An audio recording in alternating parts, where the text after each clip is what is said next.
Hello, you have chosen a laminate floor with Top Connect installation by HARO. A good choice. Today I'll show you step by step how to install it as a floating floor. First, sweep and vacuum the room thoroughly. The subfloor has to be free from dust and dirt. To make sure that there are enough boards to finish, we will measure the surface area for installation again. We don't want to end up with too few elements when we're almost finished. Measure the space of the room as accurately as possible. Length times width. We add another 5 to 10% to the calculated square meters. There will always be a bit of cutting waste during installation. Before we start with the actual installation, we have to decide in which direction we will install the boards.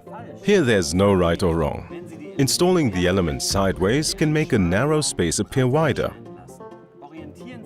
If you focus on the lengthwise direction of a room, you emphasize the natural shape of the room.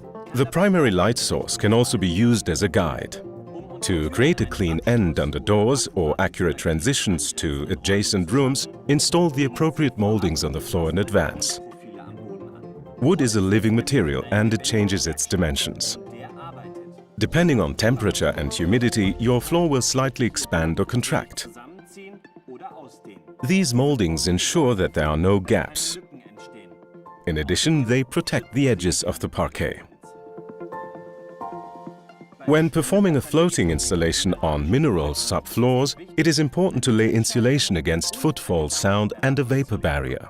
You will find different systems in our product range. In today's installation, we will use a sound-absorbing layer with integrated vapor barrier. And this is where it really gets serious. We are going to start the installation of your floor. We'll start in the right-hand corner. Please remember to leave an expansion gap of about 10 mm from the wall. Distance spacers are the easiest way to keep an even distance on all sides. With the next board, you will notice that the Top Connect installation system works quite easily. Simply put the short side of the board into position and push down until it locks. It is important to have an offset of at least 1/3 in the transverse joints of the adjacent boards.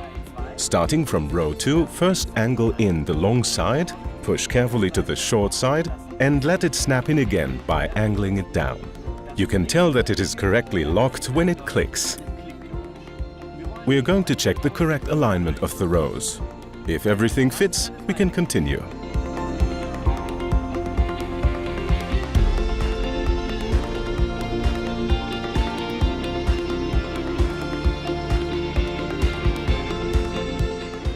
The elements rarely fit exactly at the end.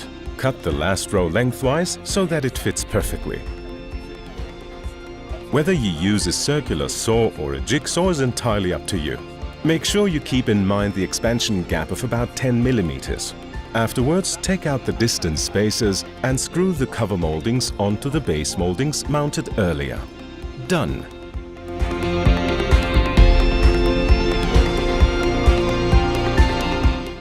Enjoy your new HARO floor.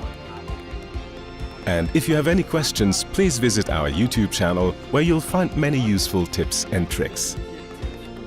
See you soon!